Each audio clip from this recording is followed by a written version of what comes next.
Hello, Coogs. We are here with the president of the 54th administration of the Student Government Association, Winni Zhang. She is the first Chinese American student body president and the first female president in 13 years. Hi, how are you? Hi. So before we get started, can you tell us a little bit more about who is Winni Zhang and how did you get here? So I think Winnie is someone who's incredibly passionate about the issues that she holds close to her heart. And I think outside of, all of student government and being a student, I'm someone that loves to play piano, enjoys, a good night out with friends and things like that. And I'm also just a student as well and a cougar at heart. Good. So I know that you started very early on to take positions at the university as a student leader. What was that kind of like, and when did you realize you wanted to run for president? So I started off as a class ambassador and a class senator. I actually joined the 52nd administration during the ends of it. And I kind of got into a campaign following that, and I realized that there was things that I could change at the university, and that students can actually bring visible change to the university as long as they push for it. And so I decided that's kind of where I fast-tracked my career in SGA. And since then, I got into the Deputy Chief of Staff position in the executive branch, and then from that position, I was able to observe closely with the student body president of that term just how much change and impact the student body president can make. And I feel like the female voice was not in there for nearly 13 years, things from the daycare, which is not exclusive to females, but things like the daycare care and then also feminine hygiene products was just not mentioned. And I feel like that was something that I could bring some kind of visible change to the position. Definitely. So after the devastation of Hurricane Harvey, many students found themselves eager to aid and to go out and volunteer. And you, along with other Cougs, was out there with students volunteering and providing relief. What was that kind of like, and what were you doing? So for me, I just focused on, it started with going out in the rain one day and just kind of seeing the bayou. And then I noticed in the corner of my eye that some students were in a corner talking, debating, and so I walked over just to talk to some of the Cougars, see how they were doing, how they were weathering the storm.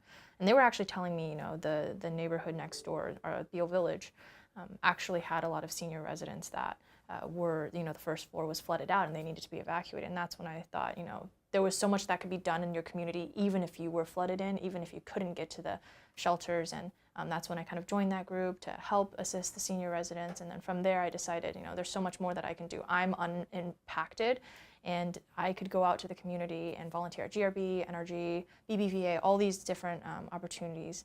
And it was really great seeing so many Cougars out there. I worked registration on one of the days at the GRB, and it was just continuously just Cougars coming in, wearing their UH shirt, prideful, and helping out. And it was just really heartwarming to see.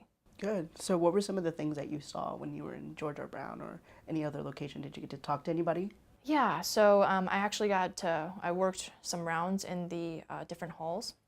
I talked to a couple people and helped some of them, and one of them was a elderly woman, and she actually didn't have any ice for her insulin, and her insulin was a specific brand, and just to see she lost everything in the home. She was there with her dogs. She was also wheelchair bound, and she was just telling me about her story, about how terrifying it was when the water started coming up and no one was there to rescue her for almost 18 hours. And just to hear those stories up front just reminds you just how impactful that storm was for others. It may not have impacted you, but how much you can also offer and how much you can help in the community. And I know that you're a servant leader at heart, but what was going through your head, or what was that decision that made you want to go out and volunteer? I think it was when I saw that group of students and I was outside and I said, well, this is the community that I'm in, and what can I do on campus to help, right? So it started with the Beale Village residents, but then, there were certain UH administrators that called and said, look, there's some UH Victoria and then Jaguars, as well as Bayou Oaks residents that don't have enough supplies. So that's when I thought that it was an appropriate time to help out just in your community and just do as much as you can just here until the floodwaters recede and you can go into the community. So. And now that the storm has passed, there are some communities recovering and returning back to normal, but there are still many out there that need help. What can Cougs do to stay involved and to continue to help out? So there's a lot of volunteering opportunities still open. Specifically, the NRG still needs a lot of volunteers, and then different shelters and donation replies. So that's an excellent way to help out. But to help out your Cougar community directly, donations for anyone who knows small businesses. We're currently working with Google to provide Chromebooks for those who've lost their laptops. But to just be, open and have some students have actually offered up their dorms, and that's incredibly sweet. But just, donating to the Harvey emergency flood, there's so many opportunities if you visit the Harvey page at UH that you can just find all these opportunities to volunteer, to help out in any way, shape, or possible. Yeah, so I know that in the letter that you wrote to the students, there was a Facebook page that you mentioned. Can you tell us a little bit more about that? Yeah, so True actually started that Facebook page, and he has been leading the volunteer efforts there, and it's really, really heartwarming to see other Cougars just take up that leadership in that place, and really just bond Cougar community as a whole. Over 1,200 people have joined that Facebook page, and the replies every day were just instant. And to see that happen and to be a part of that was just truly, truly heartwarming. And clearly you have started off a very busy presidency and you're doing a great job. What else can Cougs expect from Winni Zhang, and what can they look forward to throughout your presidency? Yeah, so while everyone is pretty focused on Harvey and Houston, there's a lot of other things that are going on nationally. The recent repeal of DACA and the recent repeal of Title IX. Those are all issues that impact our students. And so we're working with our representatives. We're working to pass legislation so university will support those students. It's just a lot of policies right now that are being worked on. But, from the beginning, like I told everyone during my campaign, it's mental health is the priority. We have our first event this Thursday, which is End the Stigma.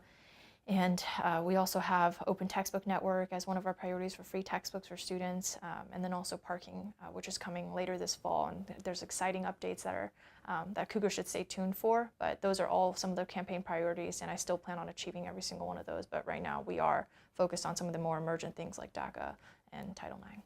And is there any last word that you'd like to share with fellow Cougs? Yeah, beat Rice. Nice.